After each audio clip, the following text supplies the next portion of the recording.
ছোটোবেলা থেকেই আমার যা কিছু শুধু আমার নয়, আমার মায়ের, ঠাকুমায়ের যাই কিছু হতো না কেন সবকিছু ফিটিংস বলো, হাতা বসানো বলো, পাড় পিকো বলো সবকিছুই কিন্তু আমার বাবা করতো। আর কোনো সময় বাবার মুখে আমি বিরক্ত ভাবটা দেখতাম না।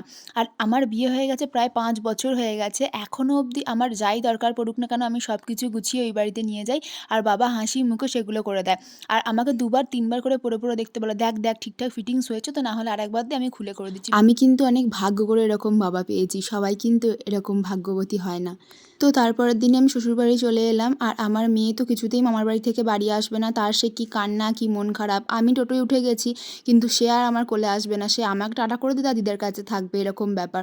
ছোটবেলায় আমাদেরও তাই হতো। এখনো অবধি তেমন বুঝতে শিখিনি, তাতেই এরকম করছে। আর একটু বড় হলে যে ওকে আমি কি করে নিয়ে আসবো ওখান থেকে আমি নিজেও জানি না। আর আমি গেছিলাম মাত্র ২.৫ দিনের জন্য। আর তার জন্যই আমার পুচকি সোনার কতগুলো ব্যাগ হয়েছে দেখো। এই বেগুনি ব্যাগটা বাদে বাকি ৩টে ব্যাগ কিন্তু আমার মেয়ের জিনিসই সব আছে। তো চলো আজকের মতো টাটা, দেখা হচ্ছে কাল।